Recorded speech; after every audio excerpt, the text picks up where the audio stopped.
All right, well, welcome. I wanted to bring along my manager, Chris Fills, complex manager of the Chicago Raymond James. Yeah. I just had recently a lot of people reaching out asking what we do here at Raymond James and what does a wealth manager really do. So I thought who better to explain it than Chris Fills. Yeah. So thanks for joining. Well, thanks, Lance, for having me on the show today. I'm actually used to being on the other side, asking all the questions, so it's exciting to be on this side. So it's funny, like, what do we do? I always say, well, it depends. I know we all hate that answer. It depends. But a lot of what a wealth manager does is really working with clients and prospects, getting them from point A to point B. And point A to point B is different for everyone. For some people, it's saving money and preparing for retirement. But now we're seeing more and more people who they built up this nest egg, and point B is maybe getting their assets to their children or their children's children, or protecting what they have, or accomplishing different goals along the way. And the way that we do that is through planning, it's through investments, it's through relationship building, it's through behavioral finance, and it's through just education, whether it's webinars, videos like this, marketing, because wealth management can be a lot for different people, and it's very customized. And our goal is from point A to point B, and whatever that means for them. And we were just kind of talking about it briefly, but a lot of it tends to not be the finance side. It's almost like that's your baseline, Yeah. but it almost gets a reverse rap, so to say. Like, what would you say a wealth manager on the finance side does? Yeah. So I think when it comes to the finance side, all of us have strong a background in finance. Many of us have studied finance in school. So I think that's a great floor. But when it comes to our day to day, it's finding clients, finding prospects, finding those that need our help, and being able to identify those individuals when you come across them, or when you're working with other individuals like attorneys and CPAs that may be working with, whether it's business owners, athletes, retirees, young executives. And many times they may not realize that they need help until they have a situation where it's taxes, or they're realizing they're spending money and they can't account for it, or they're preparing to sell a business. And we do a lot of that business planning for business owners who are first and second generation.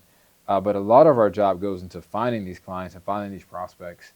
And when you're looking at the financial side of things, here at Raymond James, we have a team of analysts in our home office. They really help us build portfolios, construct portfolios, adjust and adapt portfolios to the market.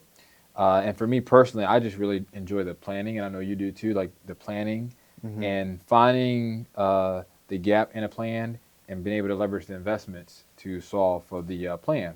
So if we need an 8% return, and this person has more of a moderate growth risk tolerance and a 10, 15, 20-year horizon, I can work with my team to find out, okay, well, what are our options to solve for that need?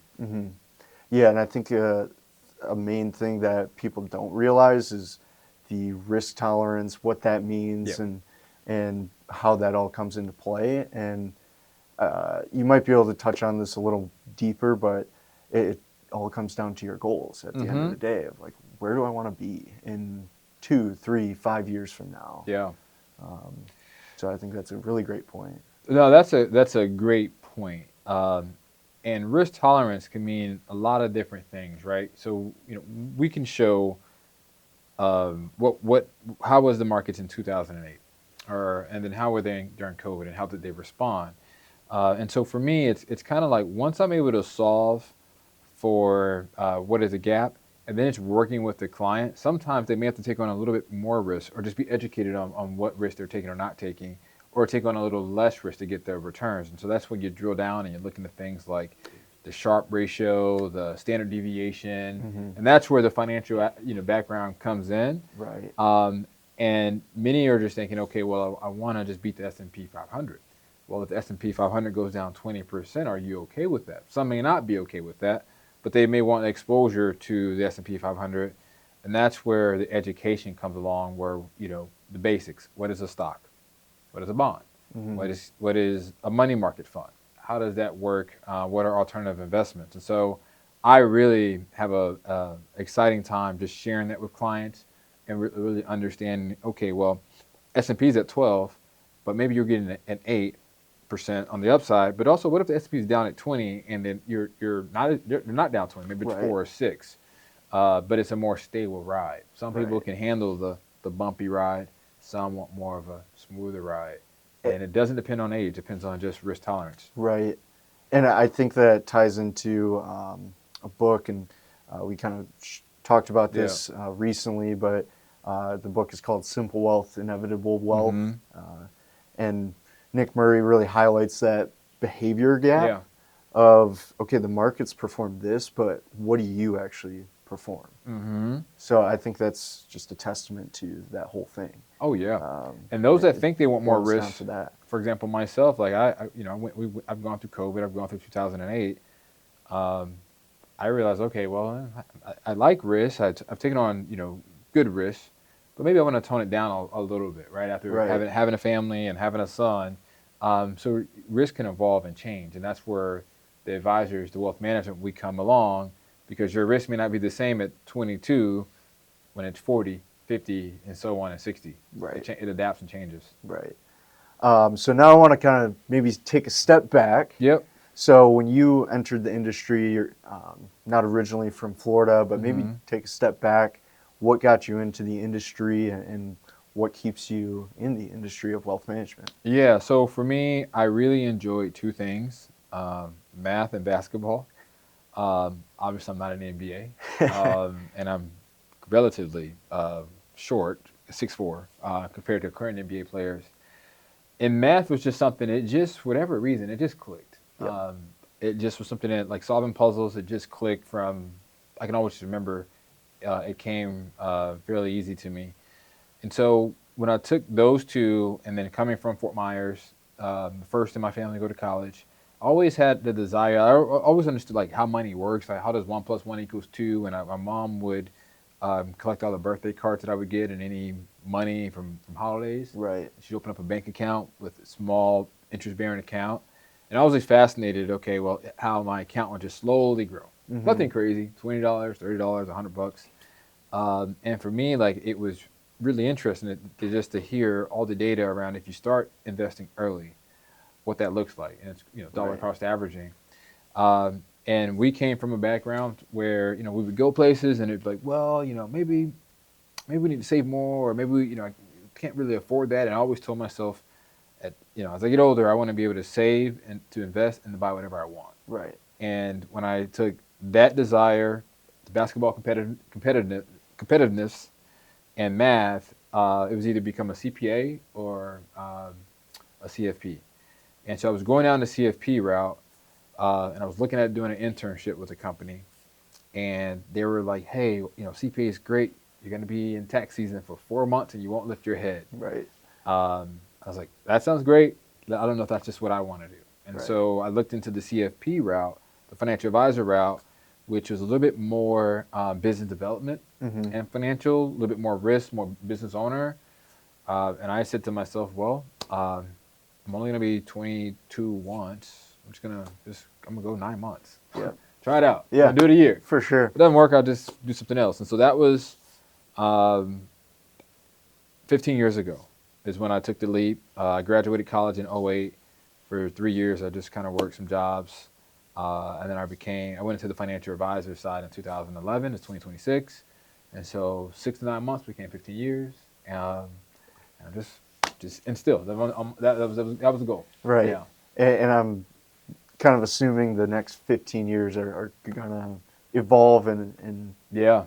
who knows what's next, but Who knows? Yeah. I, I would assume that it's going to continue to grow in that space. And then right now, my current role is complex manager. I started out as an advisor. And so now that I have a large team, we have over 150 people, 8 offices. Um, Everything that I do, I think as an advisor first. I try to support advisors, not micromanage, or anything, just kind of guide and just be there to support as needed.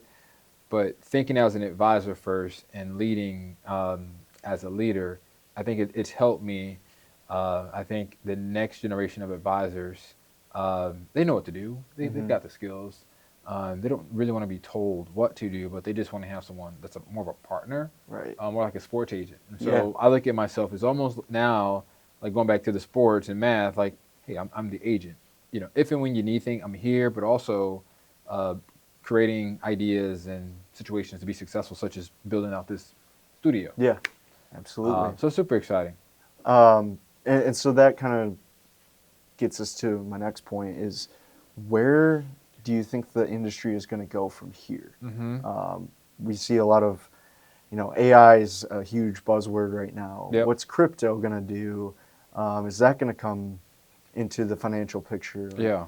maybe more as a whole of wealth management, but where do you see the next 2, 3, and then the next 5 to 10 years look Sure. like? So I was just asked this question this morning, and I'm starting to see it now.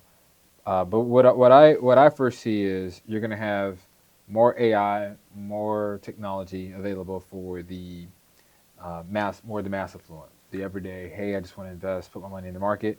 I think a lot of the technology will handle a lot of that, and you're Mm-hmm. starting to see it now. A lot of self-directed. But I think there's going to be a increase in higher need in that ultra high net worth space because what's happened over the last couple of years is $1 million is the same $1 million as it was, and so you're seeing more and more people, whether it's through business sales, which I know you do a lot there, whether it's through inheritance, whether it's the baby boomers passing money on, you're going to see more 5, 10, and 20s. That's Mm-hmm. going to be just more common, Right. and then you're going to see bigger 20s to hundreds to billion dollar clients needing very complex things.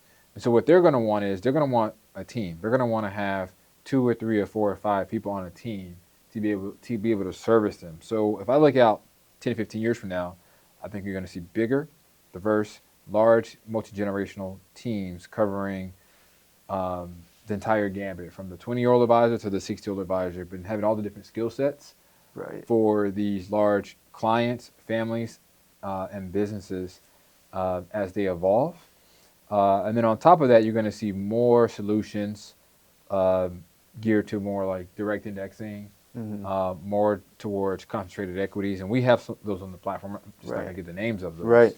But you're going to see more and more of that and an increase in alternative investments. Yeah. Um, I think specifically you're going to see more in like drawdown type funds. You see a lot of what you call the evergreen. Yep. I think you're going to see more like unique special deals with limited access Mm-hmm. that more the mass affluent won't have access to. So Right. it's an exciting time.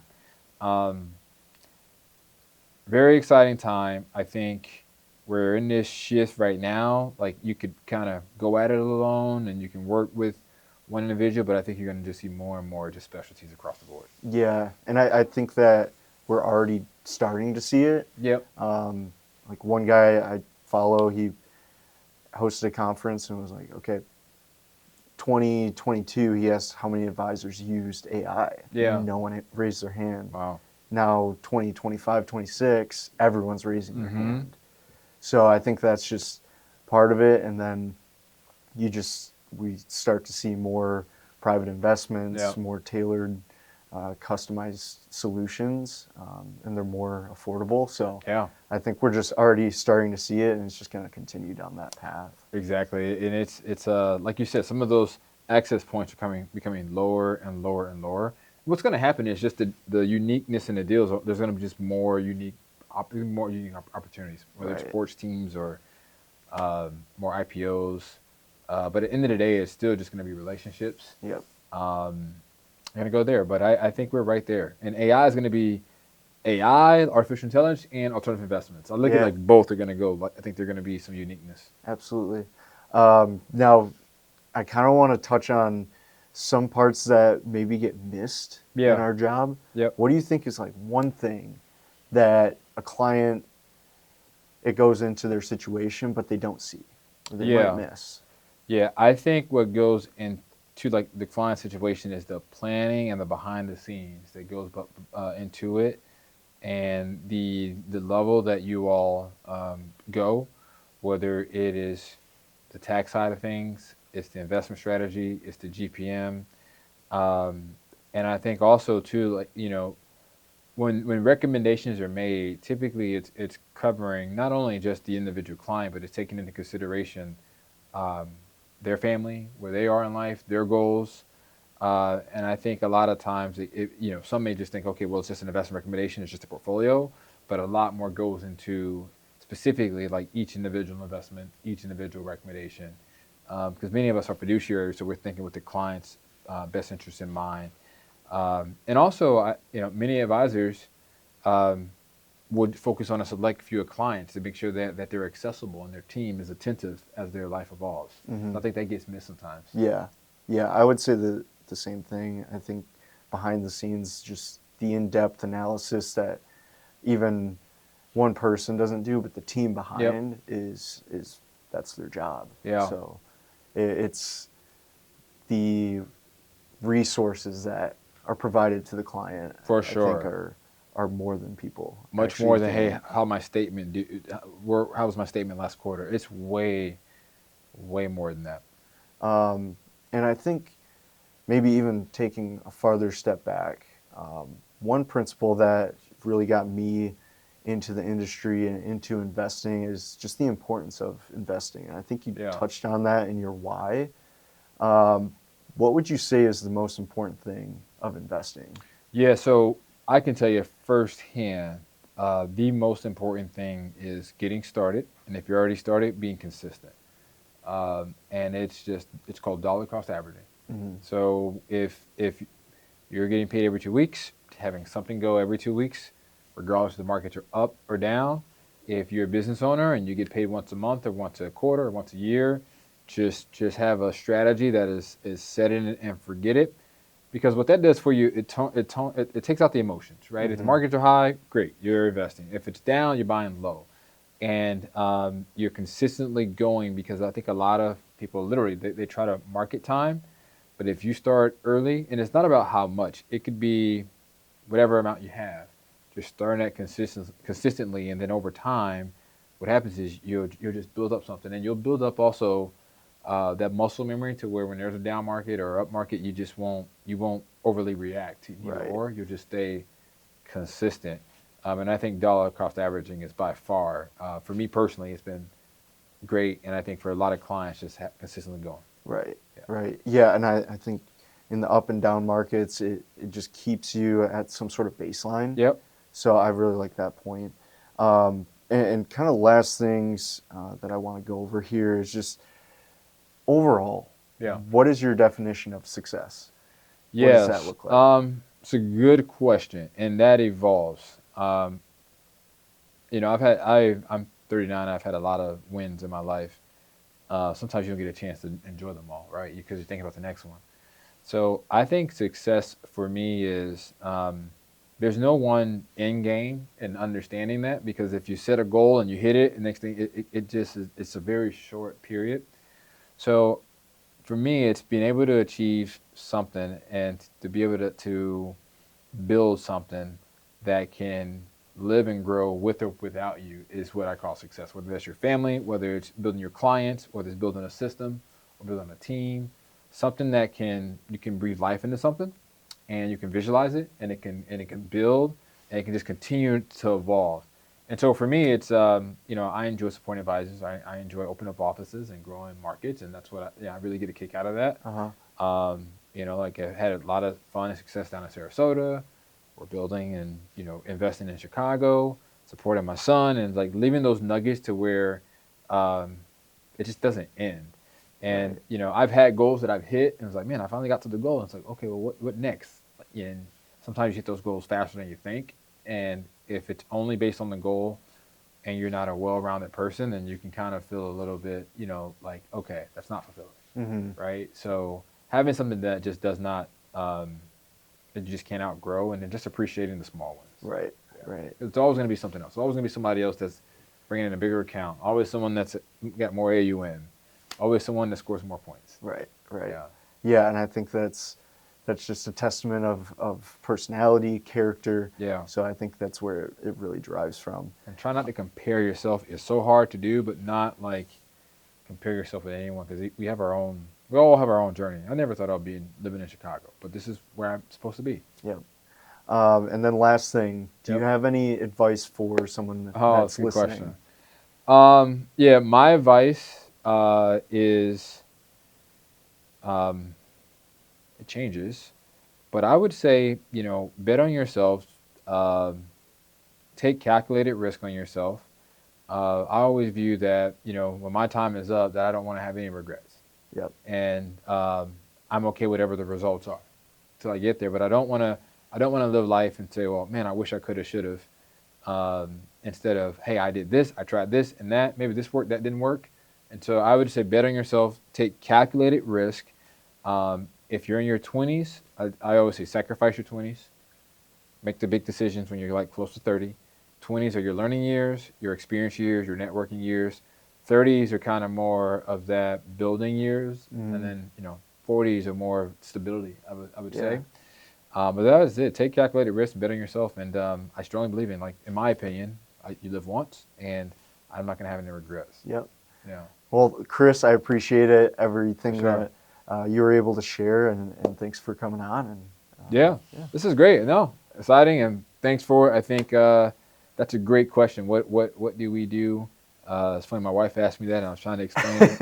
it's a lot of So it's if funny. I don't know. It There's a all lot of gray depends. area, so Yeah, putting some color between that yeah. is My helpful. 4-year-old son asked me. I was trying to explain it. I was like, how do I explain it to a 4-year-old? But that's a good point. Yeah. So, well, thanks again, and look forward Awesome. to the next one. Thank you.